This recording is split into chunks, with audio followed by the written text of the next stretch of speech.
శ్రీ గురుభ్యో నమః. శ్రీ సీతారామచంద్రస్వామి పరబ్రహ్మణ్యే నమః. ఆపదామపహత్తారం ధాతారం సర్వసంపద లోకాభిరామం శ్రీరామం భూయో భూయో నమామ్య. భగవద్బంధులందరికీ కూడా శుభోదయం. శ్రీ విశ్వసహస్రనామ స్తోత్ర పారాయణంలో భాగంగా మనం కొంత నేపథ్యాన్ని చెప్పుకుంటున్నాం. అంటే ఒక పరీక్ష రాసే పిల్లవాడు ఏ విధంగా అయితే పరీక్షకు సిద్ధమవుతాడో అట్లా మనం విష్ణు సహస్రనామ పారాయణానికి ముందు కొంత నేపథ్యాన్ని, కొంత పూర్వాపరాల్ని మనం తెలుసుకుంటున్నాం. నిన్నటి భాగంలో బీజాక్షరము అనగా ఏమిటి, దానికంత శక్తి ఎలా వచ్చింది, ఎలా దాంట్లో నిక్షిప్తం చేశారు,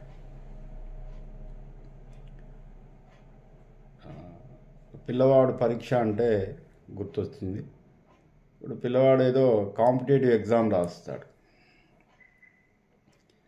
దాంట్లో ఒక ప్రశ్నకు 4 సమాధానాలు ఇచ్చి ఏబిసిడి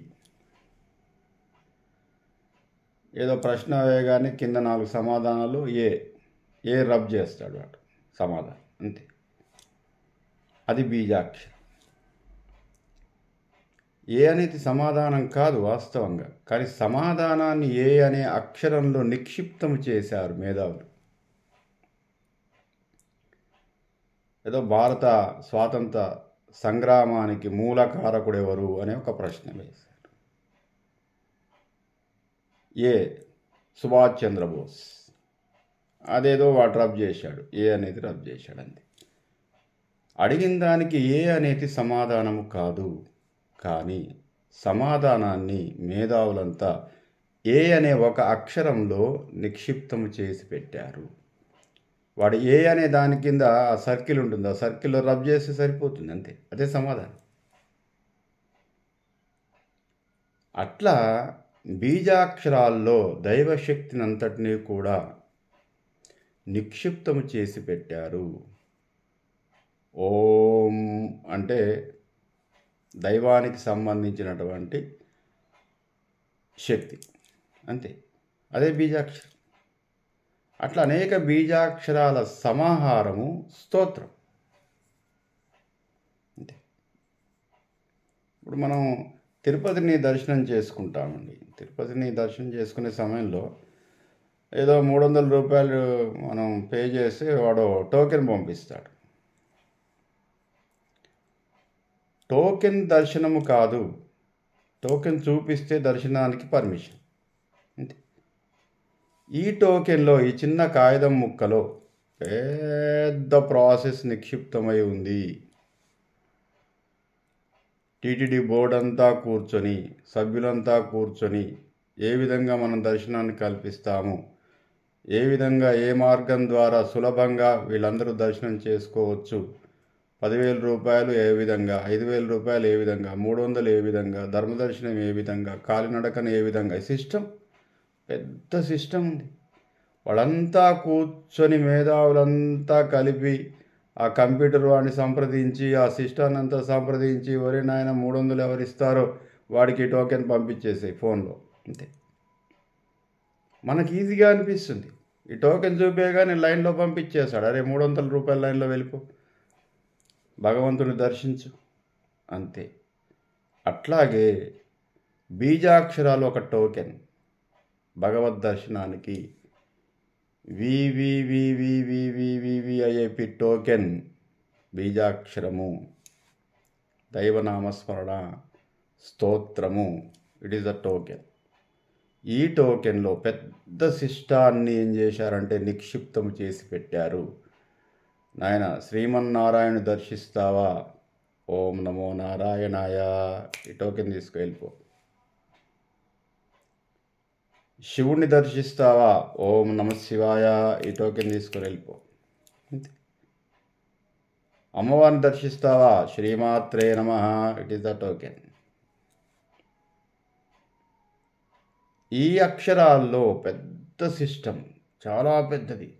మేధావులంతా ఆలోచించి ఈ బీజాక్షరాలని, మంత్రాలని, స్తోత్రాన్ని తయారు చేసి భగవద్ దర్శనానికి కావలసినటువంటి ఒక పర్మిషన్, మంత్రం, బీజాక్షరం, స్తోత్రం తయారు చేసి మనకు అందించారు. మనం నమ్మాల్సిందే. అరే తిరుపతి నుంచి ఫోన్లోకి ఒకటేదో 300 రూపాయలు కట్టగానే ఏదో చిట్టి పంపించాడరా రిసీటు, ఇది చూపిస్తే ఎట్లా పంపిస్తారు? అంతే, అది రెడీ చేసి పెట్టారు అంతే. దాని వెనక చాలా పెద్ద ప్రాసెస్ ఉంటుంది. 300 కట్టగానే మనకు టోకెన్ వచ్చిందంటే పెద్ద ప్రాసెస్, అంత ఈజీ కాదు.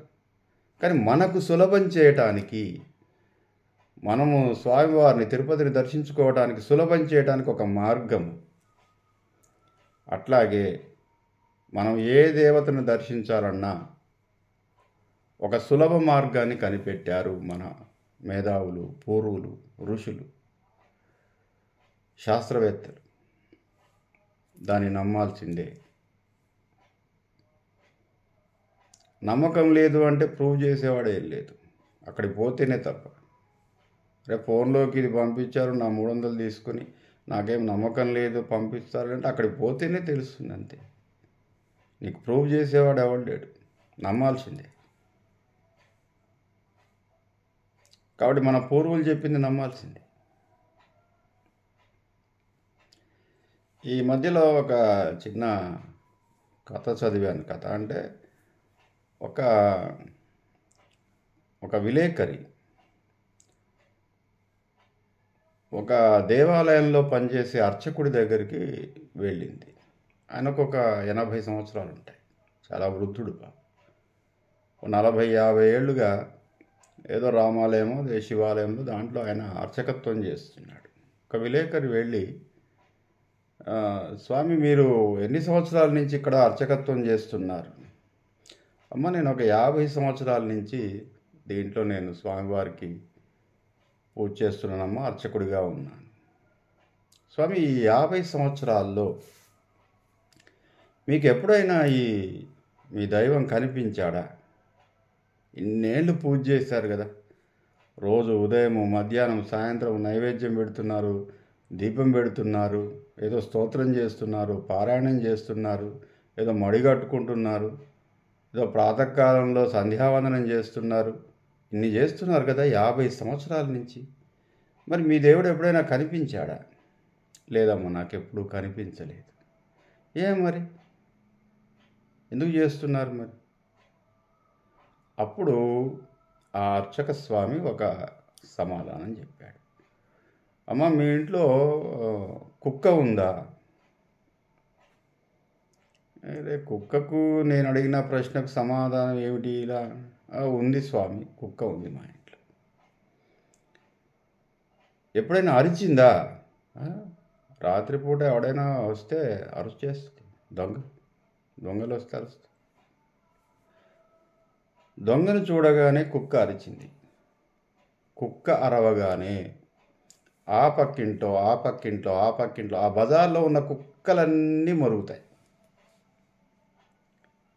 దొంగను చూసింది ఒక కుక్కే, ఇంకా వేరే అరిచే కుక్కలేవి దొంగను చూడలే. కానీ ఒక కుక్క అరవగానే అరే ఏదో ప్రమాదం ఉంది, ఎవడో వచ్చాడు, దొంగ వచ్చాడు మన బజార్లోకి, మిగతా కుక్కలన్నీ కూడా అరిచాయి. నమ్మకం. చూసింది ఒక కుక్కే, కానీ ఈ కుక్క అరిచింది అంటే ఏదో జరుగుతుంది కాబట్టి మనం కూడా అరిచేస్తాం. నమ్మకం. భగవంతుడిని చూసింది ఒక్కరే. మా పూర్వుల్లో ఎవరో ఒకళ్ళు చూశామని చెప్పారు, చెప్పి గ్రంథస్థం చేశారు, చేసి వాటికి మంత్రాలు తయారు చేశారు.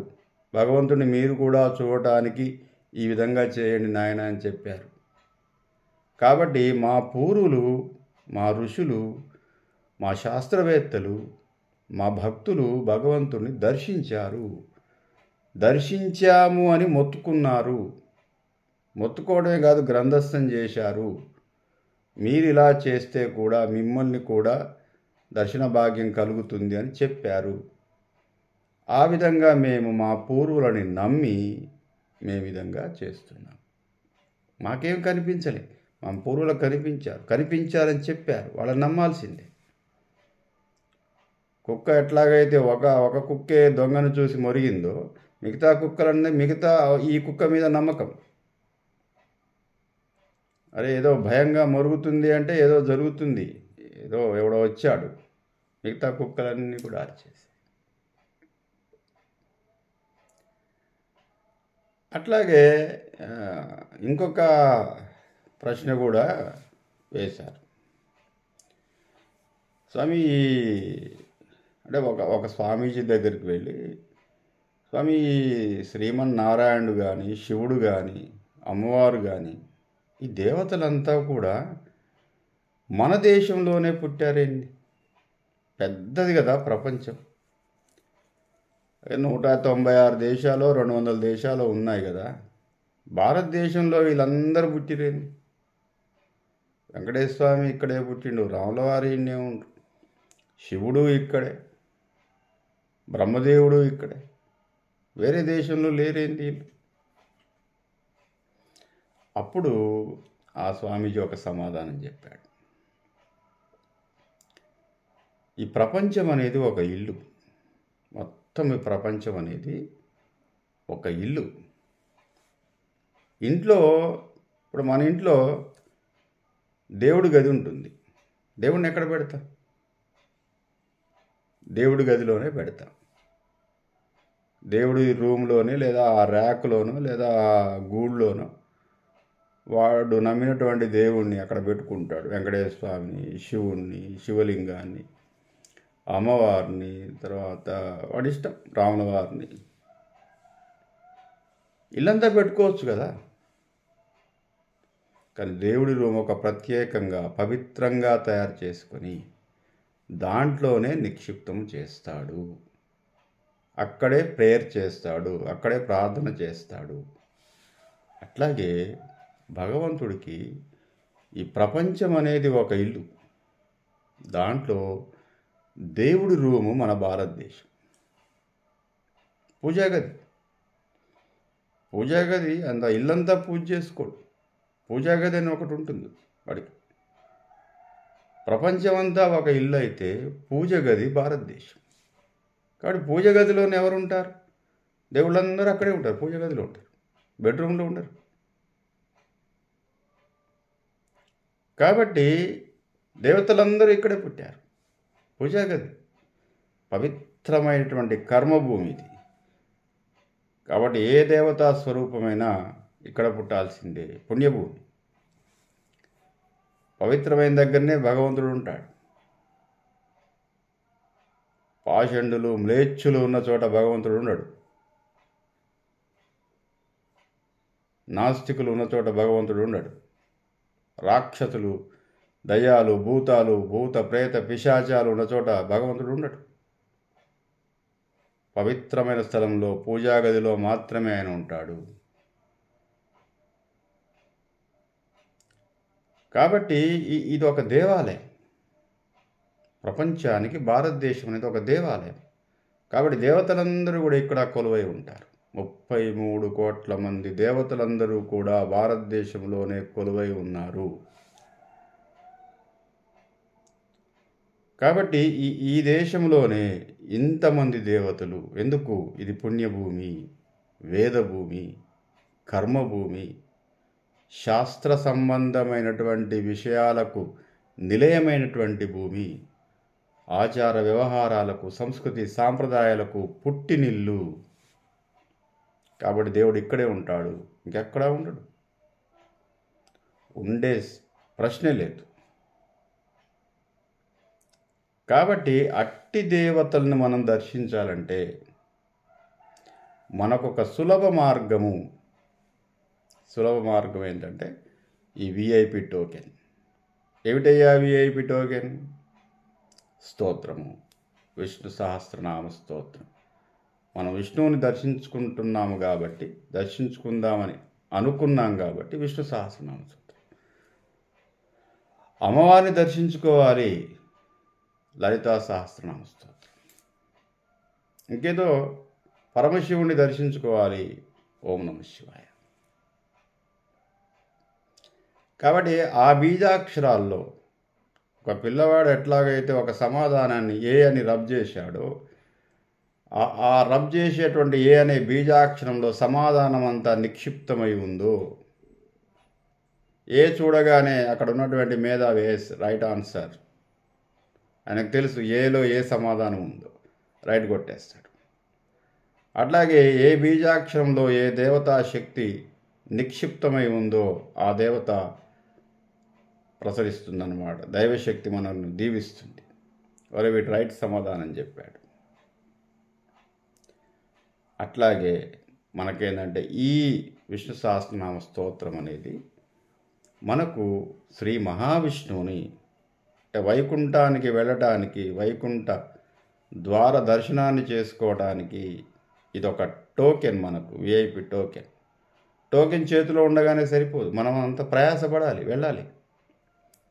తిరుపతి నుంచి టోకెన్ రాగానే దర్శనం కాలే, రెడీ కావాలి, 2 రోజుల ముందు సెలవు పెట్టుకోవాలి, రైలు టికెట్లు తీసుకోవాలి, రైల్లో ప్రయాణం చేయాలి, అక్కడ దిగాలి, అక్కడ మళ్ళీ ఏదో సత్రంలో ఉండాలి, అక్కడ లైన్లో ఉండాలి, ఆ లైన్లో మళ్ళీ కొంతసేపు వెయిట్ చేయాలి. ఇదంతా ఒక ప్రాసెస్.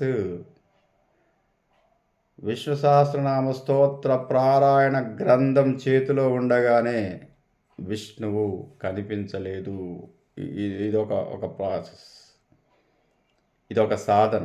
దీని ద్వారా మనం ఆయన్ని చేరుకోవాలి. ఎలా చేరుకోవాలో పెద్దలు నిర్ణయం చేశారు.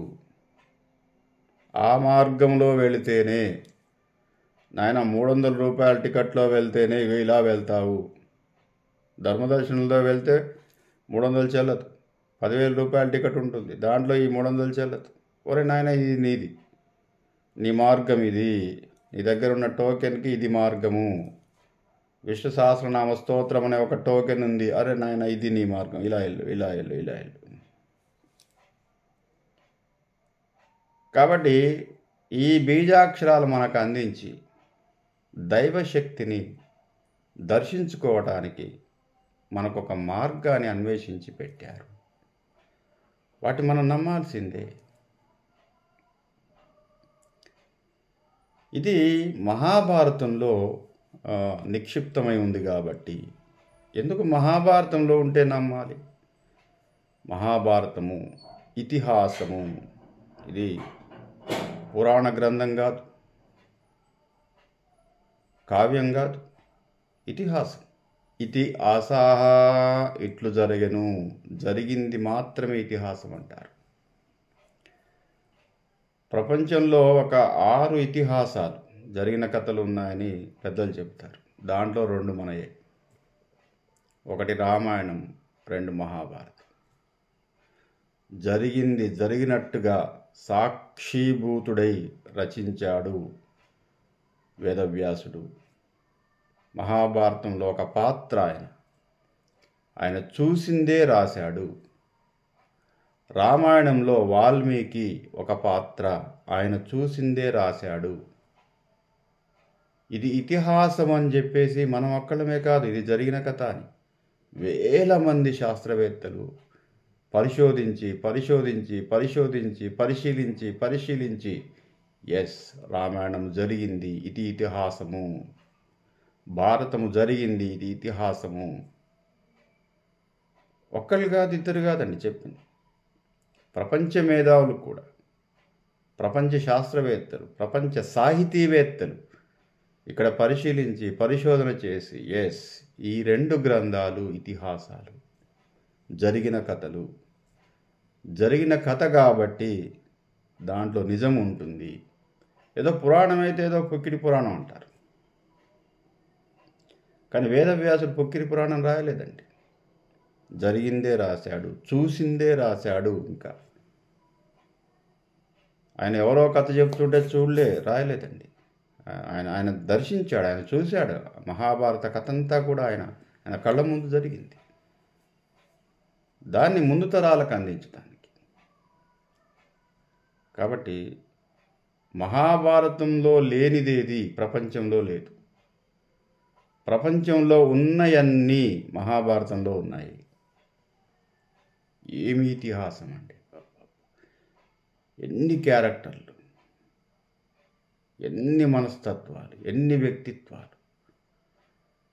ప్రపంచంలో జరిగే అన్ని రకాల వ్యక్తిత్వాలకి మూలం. ఎక్కువ క్యారెక్టర్స్ ఉన్నటువంటి, ప్రపంచంలో ఎక్కువ క్యారెక్టర్స్ ఉన్నటువంటి మహాగ్రంథం ఏదంటే మహాభారతమే. ఇన్ని పాత్రలు గల, ఏదైనా ఒక కావ్యం రాస్తే, ఒక కథ రాస్తే ఒక 4 పాత్రలు, 5 పాత్రలు, 10 పాత్రలు, 11 పాత్రలు, ఓ 100 పాత్రలు, ఓ 1000 పాత్రలు ఉంటాయి. కానీ ఎన్ని రకాల పాత్రలు ఉన్నాయి! వేలు, లక్షల పాత్రలు. ఎంత కష్టం ఉండి ఊరికే సృష్టించి ఊహించి రాయాలంటే, జరిగింది కాబట్టే రాయగలిగాడు. ఇన్ని పాత్రలు నా కళ్ళ ముందు ఉన్నాయి. ఒక సామాజిక చరిత్ర అది. ఒక సమాజం ఎట్లా ఉంది అప్పుడు అనే దానికి ఒక చరిత్ర అది. హిస్టరీని రాశాడే, కావ్యం కాదు. కాబట్టి మహాభారతాన్ని ఎలా చూస్తే అలా కనిపిస్తున్నట్టు. ఎవరికి ఏం కావాలో అవన్నీ ఉంటాయి దాంట్లో. వ్యాస భగవానుడే చెప్పాడు, వ్యాసుడు రాసినటువంటి దాన్ని నన్నయ్య గారు చెప్పాడు. ధర్మతత్వజ్ఞులు ధర్మశాస్త్రంబని, ఆధ్యాత్మ విధులు వేదాంతమనియు, నీతి విచక్షణులు నీతిశాస్త్రంబని, కవి వృషభులు మహాకావ్యమనియు, లాక్షణికులు సర్వలక్షణ గ్రంథంబని, ఐతిహాసికులు ఇతిహాసమనియు, వివిధ వేదతత్వజ్ఞులు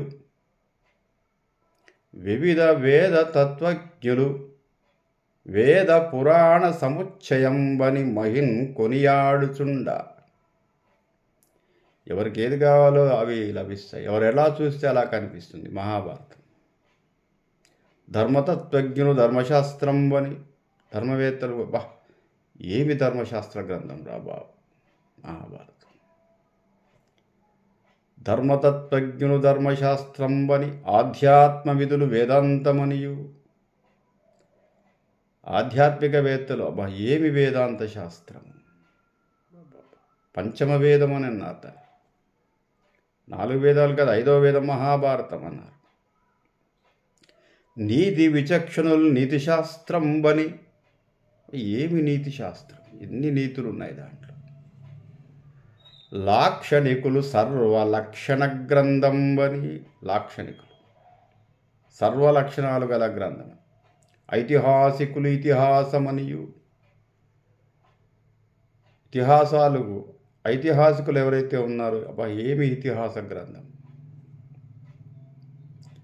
పరమ పౌరాణికులు బహుపురాణ సముచ్చయంబని, పౌరాణికులు ఎవరైతే ఉన్నారో బహుపురాణ సముచ్చయంబు, ఎన్ని పురాణాలు, ఎన్ని గాథలు, ఎన్ని కథలు, ఎన్ని పూర్వకథలు, ఎన్ని పరకథలు, ఏమి నేపథ్యం. ఎంతకాలం జరిగింది ఆ కథ. అట్టి మహాగ్రంథంలో, అట్టి మహా ఇతిహాసంలో ఒక ఉత్తమ పురుషుడైనటువంటి భీష్మాచార్యుల చేత ఉటంకించబడింది విష్ణు సహస్రనామ స్తోత్రం. కాబట్టి స్తోత్రమంతా కూడా బీజాక్షర సముచ్చయము. అందుకే మనకు ఉపనిషత్తుల్లో కూడా చెబుతారు, ఓం ఇది ఏకాక్షరం, నమ ఇది ద్వియక్షరే, నారాయణాయేతి పంచాక్షరాణి. ఓం ఏకాక్షరం, నమః ఇది ద్వియక్షరే, నారాయణాయేతి పంచాక్షరాణి. 5, 2, 1, 8 అష్టాక్షరి. ఈ అష్టాక్షరి మహామంత్రంలో సర్వము నిక్షిప్తము చేయబడింది. శ్రీమన్నారాయణునికి సంబంధించినటువంటి సర్వశక్తి, దైవశక్తి దాగి ఉంది. అట్టి ఒక్క నామంలోనే ఇంత శక్తి ఉంటే సహస్రనామ 1000 నామాలు ఆయన. వాటిని మళ్ళీ స్తోత్ర రూపకంగా పారాయణ చేయటం ద్వారా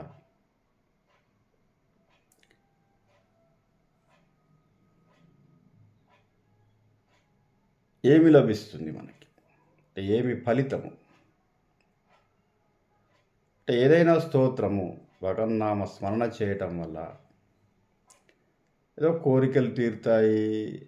లౌకికపరమైన కోరికలు తీరుతాయి, కానీ ధర్మబద్ధంగా ఉంటే తీరుతాయి, దాంట్లో కూడా ఏం సందేహం లేదు. పారలౌకిక కోరికలు తీరుతాయి. ఒకటి మనోనైర్మల్యేన, కోరికలు లేకుండా చేస్తాడు ఆయన. కోరికలు ఉంటేనే కదా ఇదంతా మనకు ఈ జంజాటం అంతా కూడా. దీంట్లో నుంచి బయటపడటానికి కదా మనం నిర్వికార నిర్వికల్ప, అందుకే సర్వము తానై ఉన్నాడు కాబట్టి ప్రత్యేకమైన అన్యమైనది ఏది లేదు, ఇక వేరే ఏది కోరుకోవడానికి లేదు. కాబట్టి ఏది కోరకుండా చేస్తాడు.